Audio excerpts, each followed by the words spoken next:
ಇವತ್ತಿನ ಅಡುಗೆಗೆ ಏನು ಮಾಡಬೇಕು ಅಂತ ಯೋಚನೆ ಮಾಡಬೇಕಿದ್ರೆ ನಿನ್ನೆ ಉಳಿದಿದ್ದ ಚಿಕನನ್ನೇ ತವಾ ಫ್ರೈ ಮಾಡಿಬಿಟ್ಟು ಟೊಮೊಟೊ ಗೊಜ್ಜು ಮಾಡ್ಕೊಂಡ್ವಿ. ನಾವಿಬ್ರು ಕೂಡ ಕೆಲಸಕ್ಕೆ ಹೋಗೋದ್ರಿಂದ ಸುಲಭವಾಗಿ ಬೇಗ ಯಾವ ಅಡುಗೆ ಆಗುತ್ತೆ ಅದನ್ನೇ ಮಾಡ್ಕೋತೀವಿ. ನನಗಂತೂ ಇನ್ನೂ ಈಸಿ, ಯಾಕೆಂದ್ರೆ ನಮ್ಮ ಯಜಮಾನ್ರು ನನಗೆ ಹೆಲ್ಪ್ ಮಾಡ್ತಾರೆ. ಈ ತರ ಕೆಲಸನ ಹಂಚ್ಕೊಂಡು ಮಾಡೋದ್ರಿಂದ ಬೇಗ ಕೆಲಸನೂ ಮುಗಿಯುತ್ತೆ, ಜೊತೆಗೆ ಇಬ್ರು ಒಟ್ಟಿಗೆನೆ ಟೈಮ್ ಕೂಡ ಸ್ಪೆಂಡ್ ಮಾಡಬಹುದು. ನಾನು ಟೊಮೊಟೊ ಗೊಜ್ಜು ಮಾಡ್ತೀನಿ, ನೀವು ಚಿಕನ್ನ ತವಾ ಫ್ರೈ ಮಾಡಿ ಅಂತ ಹೇಳಿದ್ರೆ ಅವರೇ ಟೊಮೊಟೊ ಗೊಜ್ಜು ಮಾಡಕ್ಕೆ ಸ್ಟಾರ್ಟ್ ಮಾಡ್ಕೊಂಡ್ರು. ಆಗ ಅರ್ಥ ಆಯ್ತು ನಾನು ಮಾಡೋ ಟೊಮೊಟೊ ಗೊಜ್ಜು ಅವರಿಗೆ ಇಷ್ಟ ಆಗಲ್ಲ ಅನ್ಸುತ್ತೆ ಅಂತ.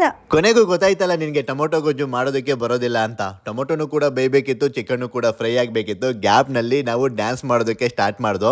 ನಮಗೆ ಈ ಸ್ಟೆಪ್ಸ್ಗಳೇ ಬರೋದು. ಸೊ ಈ ಸ್ಟೆಪ್ಸ್ ಎಲ್ಲ ಹಾಕೋ ಅಷ್ಟಲ್ಲಿ ಚಿಕನ್ ಕೂಡ ಚೆನ್ನಾಗಿ ಫ್ರೈ ಆಗಿತ್ತು, ಟೊಮೊಟೊ ಗೊಜ್ಜು ಆಲ್ಮೋಸ್ಟ್ ರೆಡಿ ಆಗಿತ್ತು. ಲಾಸ್ಟ್ ನಲ್ಲಿ ಕೊತ್ತಂಬರಿ ಸೊಪ್ಪು ಹಾಕಿ ಚಿಕನ್ ಫ್ರೈ ಆಗಿದ್ಯಾ ಅಂತ ನೋಡ್ತಿದ್ದೆ. ಮೇಡಮ್ ಅವರು ಒಂದು ರೌಂಡ್ ಹಾಕೋ ಬಂದು ನನಗೆ ತಿನ್ನಿಸ್ತಿದ್ದಾರೆ, ಟೇಸ್ಟ್ ಹೇಗಿದೆ ನೋಡ್ರಿ ಅಂತ. ಯಾಕೆ ಅಂದ್ರೆ ಇದೆರಡನ್ನೂ ಮಾಡಿದ್ದು ನೀವೇ ಅಲ್ವಾ, ಅದಕ್ಕೆ ಮೊದ್ಲಿಗೆ ನೀವೇ ಟೇಸ್ಟ್ ನೋಡಿ ಅಂತ ಕೊಟ್ಟೆ.